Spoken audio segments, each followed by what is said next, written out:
Chris Newman on Truth and Consequences. Today's topic is the law. I'm going to give a fairly lightweight cover on it, but it is a topic that we need to address. I can't go into great depth. This is not an academic or a legal presentation. It's looking at it from an overview and a common sense understanding. The law, its origins. Again, if you can go to the earliest case that we have that's recorded in our Western annals, again in that Bible that we talked about, the very first commandment was broken. So if we break an agreement, there's a consequence. The outcome is human misfortune. So we need to correct a mistake. But how do we correct a mistake? How do we know the guidelines? The law invites us to consent to higher principles so that we will elevate our standard of behaviour and the level of unity and coherence in relationships and in the community. Turn it around the other way. If we are misbehaving and acting in strange ways, we are breaking down unity and breaking down coherence and damaging unity, damaging understanding and destroying future prospects. So the law is there to guide us and help us on our way. I'm going to ask you to go way back in history in your imagination to a period we're going to call pre-Old Testament, where chiefs and tribes ruled over humankind.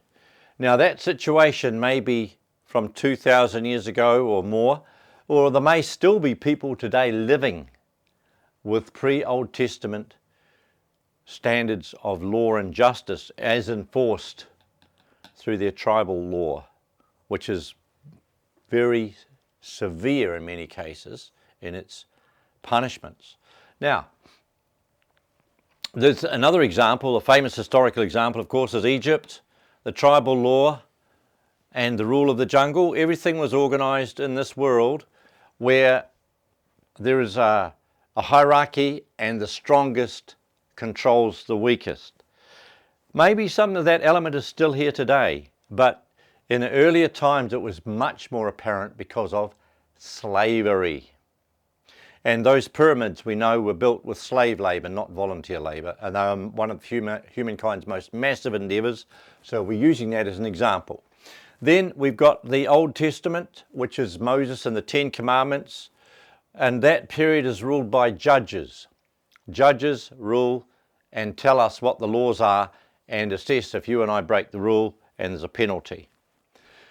Israel was a good example of that. The letter of the law, not the spirit of the law. That condition of the written law still prevails, and there are aspects of it even in the Western system where judges rule and people can end up in prison, whatever. There's a whole story around that. Let's go to the next level. The New Testament, which is the higher understanding brought in by Jesus, suggests and advocates for juries. There is only 2 commandments there. So Christendom is meant to be involved with 2 commandments: love God and love your neighbour as yourself. However, there are levels of hypocrisy, I know that, but we're just talking about how it operates. Juries, would you rather be judged by the chiefs and tribes people, by some kind of aristocratic judge, or by 12 of your peers? I think I would feel most comfortable with my peers judging me, rather than some person who doesn't know me or have any connection with the reality I live in. You can see a progression here of greater freedom and greater understanding. I'm suggesting that there is a higher level than this, which I'll call completed testament, which could be now, where your conscience rules. So you don't break any law, because within your conscience you are operating within the law. Not something you made up yourself, centered on your own fallibility, but on a higher principle, where in substance, word and deed are united around truth, life and love, and they're embodied in your me. So the me of your conscience is operating with total integrity, which means that you are capable of keeping the very first commandment and not breaking it. Very interesting point. Now, I've got to touch upon other cultures, because some people are going to say, oh, what about this and what about that? And oh, okay. In the Hindu, I've selected Hinduism, Israel, Jewish, Judaism, Buddhism, and Islam as examples. So the Hindus have the laws of Manu. Sorry, I'm going to correct that. It should be Manu, not Mani, Manu.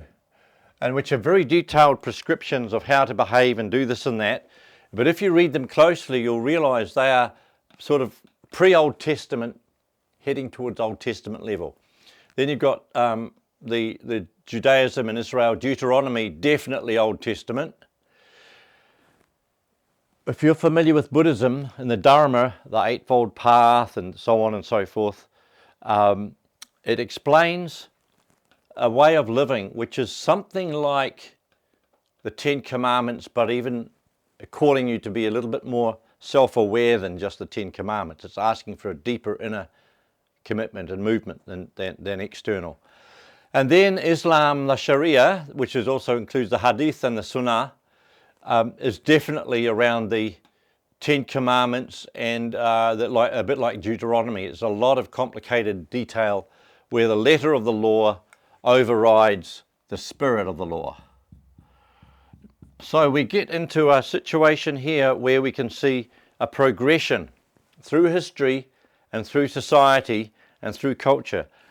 However, in the present age, all of these things are operating. So it's a bit confusing for people to find their way if they're looking around horizontally and thinking that everybody's the same and they've all got their law and so on and so forth. But we can see within this structure and within the characteristics of each group that they conform to levels which are very clearly observable in behaviour, outcomes, the dress, the language, and so on. Now, the very first commandment which was broken is the commandment that God gave to Adam and Eve. And you go, there he goes again about the Bible, blah, blah, blah. It's very simple. If you can read it properly and understand it, it says the very first commandment, if you read it, it's telling us not to get tangled up with the deceit of good and evil. And I will explain that in greater depth later. But if you're tangled up in deceit, with the good and evil tangled in that, you're in a spider's web, and the spider's waiting to come and suck your juice. And that leads to human misfortune and breakdown. And the way out of that, I've explained, is to educate your conscience in substance, so that in the way you live, the way you behave, who you are, is embodied truth, life and love, and therefore you're capable of observing and keeping the very first commandment, so you don't need to go through this other process, because you've already evolved or graduated or grown or developed through these stages, and you can keep your integrity and your honour intact, and in all your dealings manifest that. But if you're not there yet, take heart. This is a progression, and if you keep within the law and learn the way forward, then obviously your path of spiritual growth will mature and manifest and bloom. I wish you the very best in your progression through these things.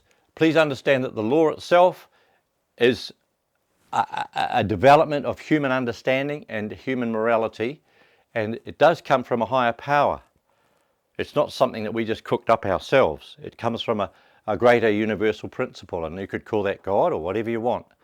However, as you get closer and closer to the matter, you'll realize that there is a deep personal level of reality involved, because we treat others as we would like to be treated ourselves. So why don't we treat God the way we would like to be treated ourselves? Thank you for thinking this through. I'm not attempting to give you a deep legalistic idea. I'm talking about the law which precedes legalism. Thank you for your interest. Chris Newman.